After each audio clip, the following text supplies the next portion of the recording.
So given that, Lumines didn't quite allow you to get as cerebral as you usually would do, I've been thinking quite a lot about time Ooh. recently, probably wasting a lot of it contemplating it, to be honest. Yeah, yeah. But Nora, my daughter, turned 5 a couple of weeks ago, Fucking and hell. I know it at once, yeah, yeah, Five, I five know. years. Christ. It at once seems like no time has passed at all, and also Mm, feels like there's never been a time when she wasn't here. mm. And I have a distinct memory of when Nora and Sammy were still in hospital after Nora had been born, and because it was during COVID, I wasn't allowed to be in there with them, and I just had to wait at home and twiddle my thumbs. And they were in there for a week, and during that week, I played an enormous amount of Jurassic World Evolution. Or I think it was Jurassic World Evolution 2, Yeah. which is the big Jurassic Park sim game. Mm. And sim games are absolutely phenomenal for dilating the passage of time. Yeah. I could start playing, get totally lost in the game, find that 12 hours had passed in the blink of an eye. My bladder being the only alarm clock I needed to take a break, and it was a very helpful therapeutic thing for me to do whilst I was waiting for my family to come home from Yeah. hospital. And I mean, fast forward 5 years, and I feel that I absolutely don't have the time to lose in a sim game because I've got loads of work to do. I've got lots of things that need doing around the house and as a parent, and because I've become more and more fixated on not letting time pass me by unnoticed and unappreciated, the quicker it seems to be flying by. But certainly, I mean, certainly with the seasonal change, the nights drawing in, I could just so happily cocoon myself and go into a state of semi-hibernation and play 2 Point Museum 24/7 for the next 4 months until, like a snowdrop, my pale white head would poke out of a grubby hole to see if it was springtime, Like a little mole. like a little mole. And somehow I've managed to find time to play this game for about 30 hours. Yeah. I mean, so 2 Point Museum was a game that it was definitely on my radar when it came out earlier this year, even though I hadn't actually got round to playing the two predecessors, which was 2 Point Hospital and 2 Point Campus. Even though I think I'd bought both of them. I'd certainly Yeah. started 2 Point Campus, but I never had the time slash space slash I don't know seasonal excuse to properly dive in. And I mean, if you haven't seen these games, I mean, if you're a similar age to ourselves, 2 Point Hospital was basically a revival of Theme Hospital, which was the medical spin-off from Theme Park by Bullfrog Yeah. back in the 90s. It was a very silly, fun, deep and daft hospital sim, and no one had really captured that vibe for a long time. And I think like 2 Point Studios, are they formed from like some ex-Bullfrog I think people? so. I think it's because 2 Point Hospital was very much, like you said, the spiritual follow-on Yeah, to Theme Hospital, and I'm pretty sure ex Bullfrog had founded the studio. I think. yeah. I mean, it's certainly it's knowing. Like, there's Yeah. loads of sort of nods and allusions to Theme Hospital in it. It's not a rip off. Um it's very much a spiritual sequel, to Theme Hospital, rather than somebody trying to capitalize on it. Um, and it came about at a time, just the right time to inject a shot of nostalgia into the sim gaming landscape. And then 2 Point Campus followed a few years after, which sees you take over the management of a university campus. And now we have 2 Point Museum, where you get to adopt the role of curator extraordinaire and construct the many museums of your wildest dreams. And it is absolutely glorious. Yeah.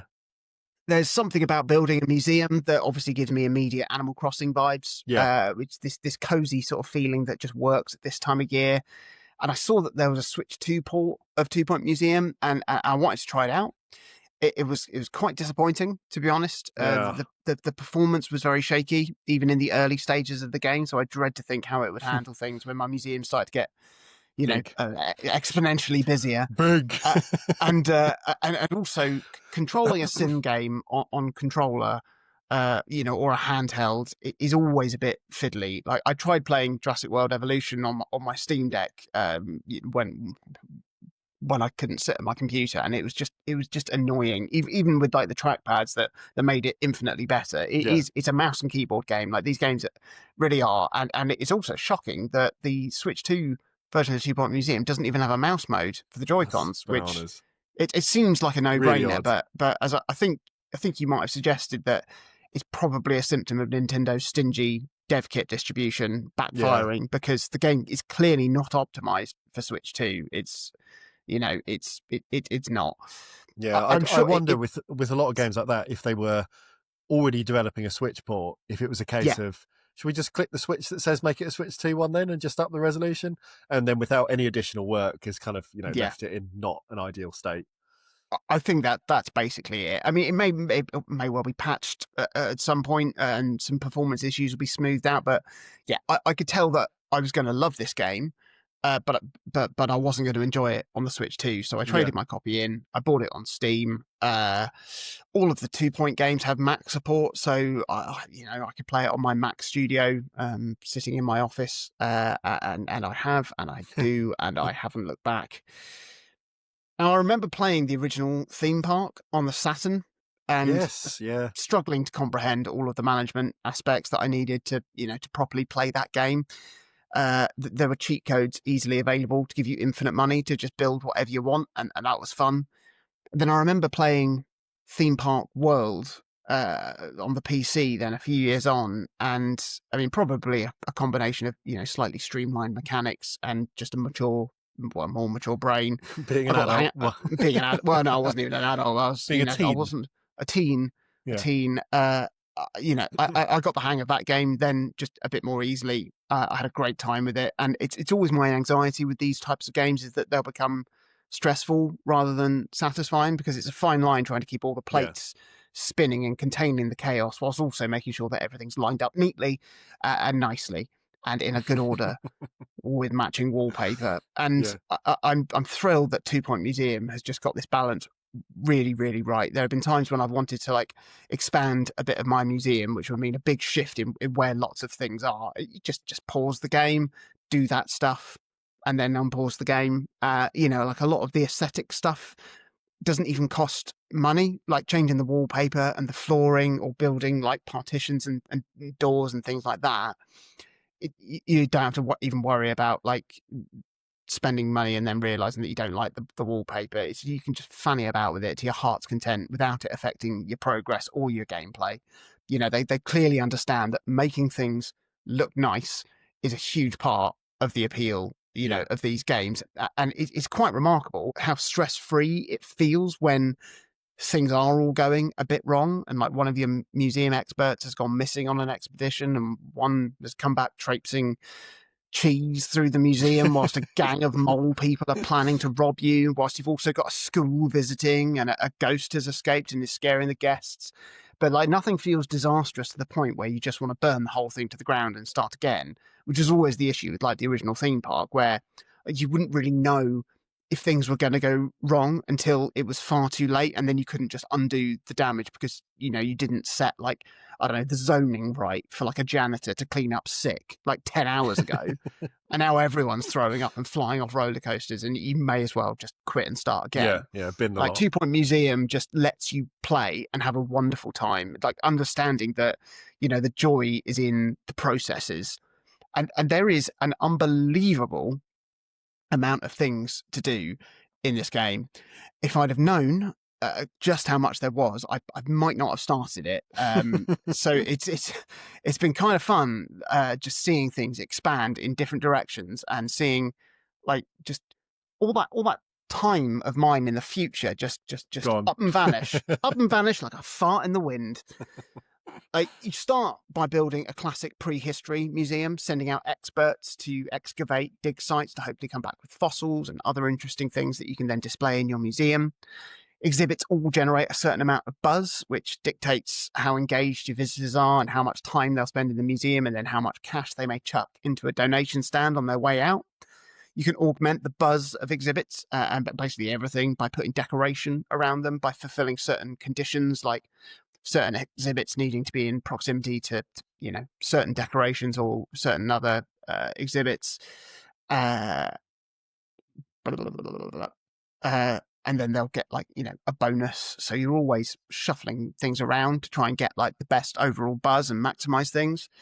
Then I'm building a staff room, a training room to train my various staff members with different abilities and different perks. I'm building a workshop to devise new interactive exhibits and new tools to send out on expeditions. I'm building an analysis room where I can deconstruct duplicate exhibits to increase my knowledge of them and earn extra things. I'm building a gift shop, a cafeteria, a camera room, a marketing department. I'm setting up security stations, patrolling guards and camera systems. Then I add a botany expert to my team of prehistory experts as they start coming back with interesting plant life from the expeditions. And then those plant exhibitions have certain temperature and humidity specifications that need to be met. And so I'm installing heaters and freezers and misters to regulate that. And then I'm buying extra land and expanding the museum and investing in another helipad just to send out more expeditions at one time. And I'm just thinking, this is wonderful. I'm working to find Yeah, sorry.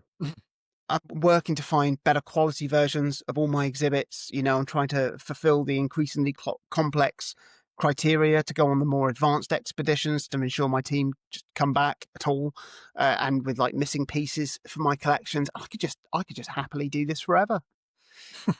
No And more then games. you unlock your second museum, and it's an aquarium. So you're now managing wildlife. You're building tanks to house all manner of different fish and water life, making sure the conditions of the water are correct and they've got the right elements of their natural habitat replicated in their enclosures. You're using the workshop to develop new types of fishing nets to retrieve more fish at one time on expeditions.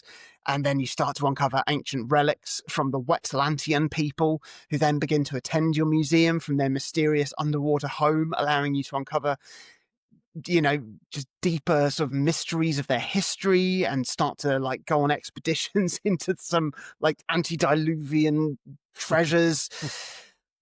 And then that's not enough. Next up, a space museum built around the location of a UFO crash site. It's built up on high platforms sitting above the tree line in a forest. And now you're arming your space experts with astronautical training to venture beyond our solar system to explore distant worlds of cheese monsters, monkey aliens, froggy weirdos, trying to uncover the riddles of this giant monolith that your museum is structured around, and analyzing these space anomalies that are appearing from like wormholes like all around your site, working out how they interact with each other and what they all mean.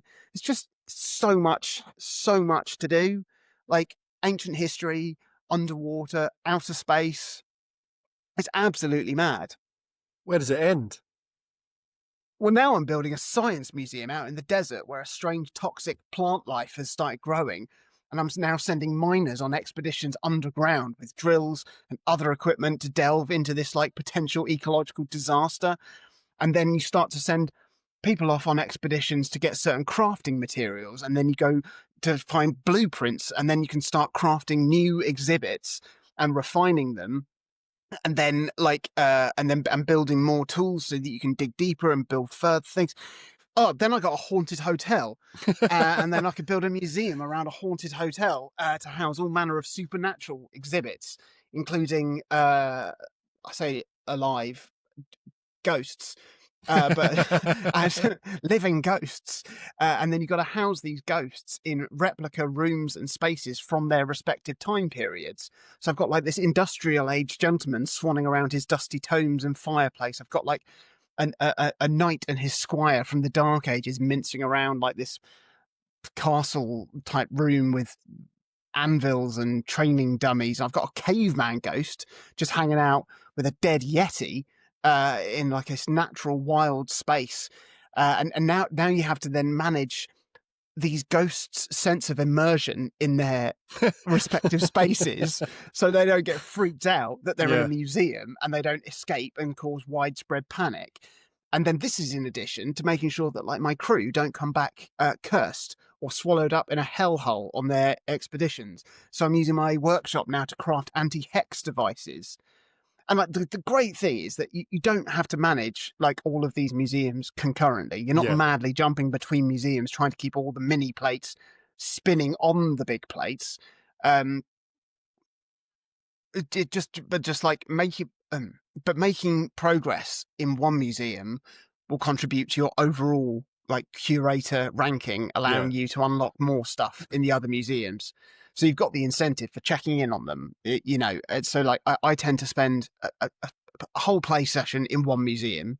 I sort of find like a nice sort of end point, and then when I pick the game up again, I might then go into my aquarium and see what's happening, there.